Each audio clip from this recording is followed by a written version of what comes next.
Good morning everyone. For the journal discussion, I have taken the article Type 5 collagen regulates the structure and the biomechanics of a TMJ condylar cartilage, a fibrous hyaline hybrid. This article was published in Matrix Biology in the year 2021 with an impact factor of 5.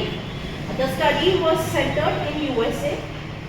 Coming to the common terminologies that we need to know before discussing this journal, that is CEDS, that is a classic Ehlers-Danlos syndrome.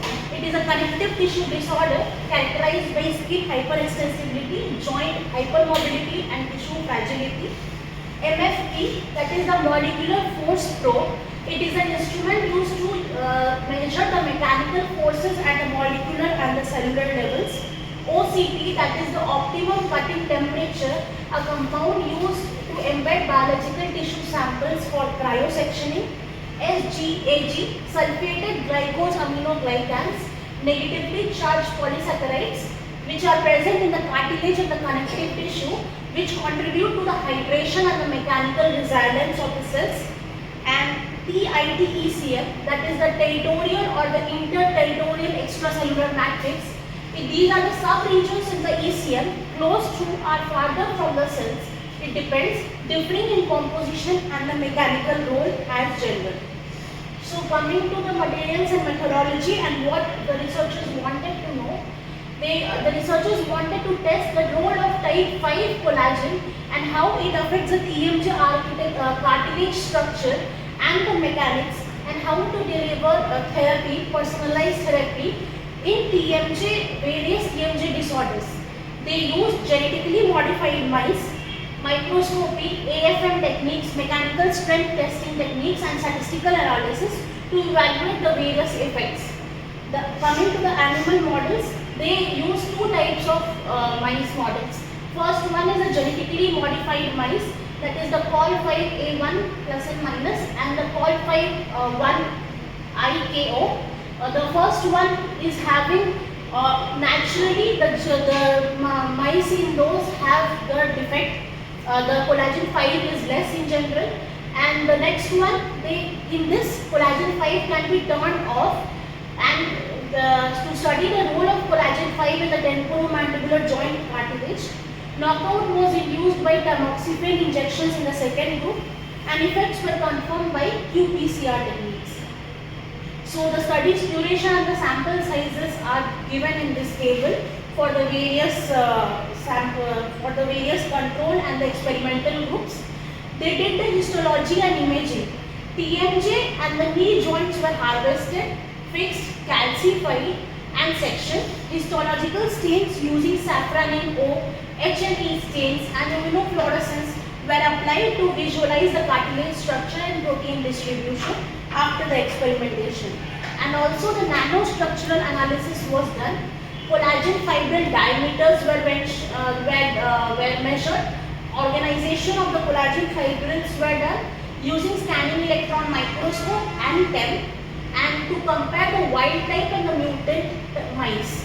Nanomechanical testing using atomic force microscopy for the mechanical properties for the cartilage layers, including the pericellular matrix and the intraterritorial ECM, guided by IF imaging. They used various statistical tests for comparing various outcomes. For the cartilage thickness and cell density, they used the Mann-Whitney U test. When they had done, the thickness remained unchanged, but mutant types showed reduced cell density and abnormal clustering. For the collagen fibril diameters, they used the T test and the F test. In the first subtype of the animal group, that is the col5A1, mutants had significantly larger and more variable fibrillary diameters. For the biomechanics, that is the indentation modulus, they used the Mann-Whitney U test.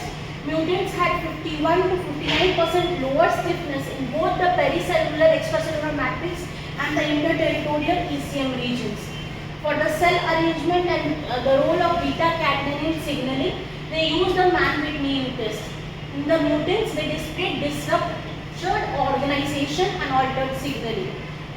Whereas in the knee cartilage cartilage control, there was no significant differences. They wanted to compare, and thus it indicated this was phenotypically was significant to TMJ only.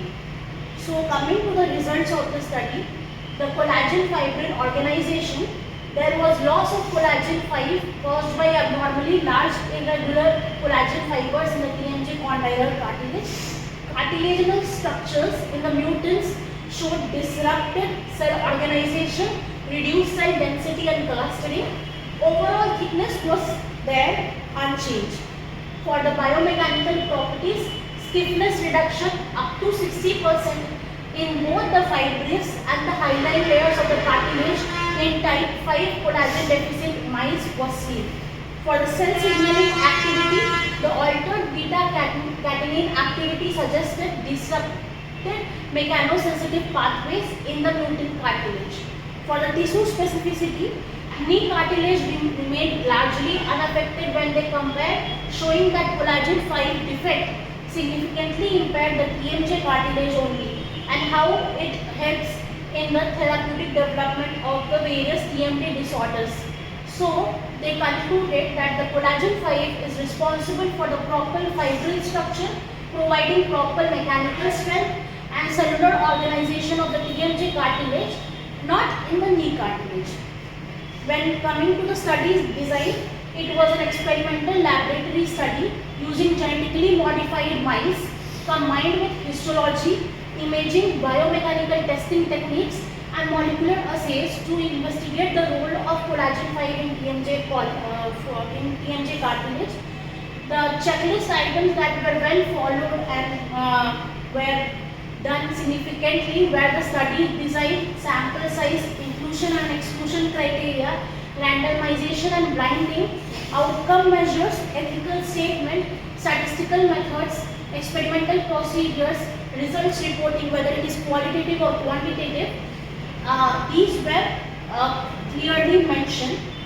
Items that were partially or not followed in the study, how the animal housing and husbandry function, randomization of animal allocation, long-term outcomes and adverse effects on animal welfare, and generalizability and translation, these were partially followed.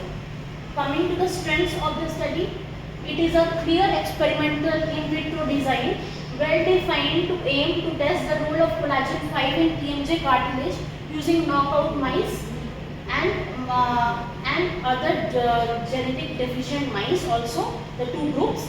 Multiple complementary methods. They used histology, immunofluorescence, SEM, TEM, AFM, qPCR for structural, molecular and biomechanical insights.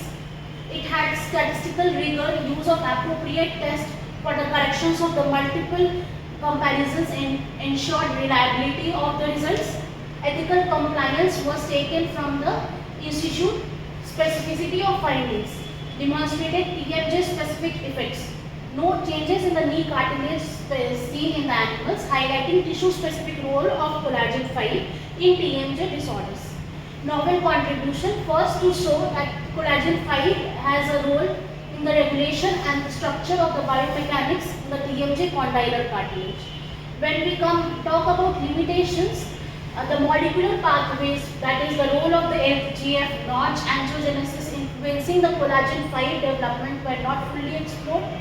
It was short-term focus only, with the study was for only 2 months. After the knockout, long-term or aging outcomes were not assessed.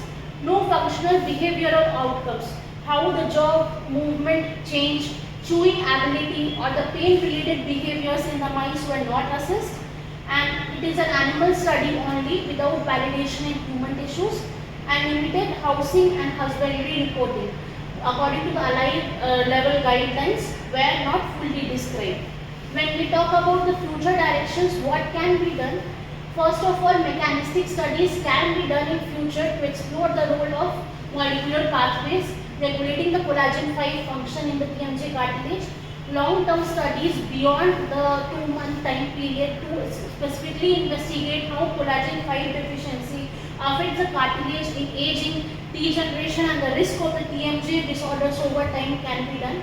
Functional behavior assessments to evaluate jaw mobility, Changes in the chewing efficiency and the pain models can be done to connect structural changes with the functional outcomes in detail. Human validation can be done with patient samples, especially disorders specifically to the Ehlers-Danlos syndrome, and therapeutic exploration.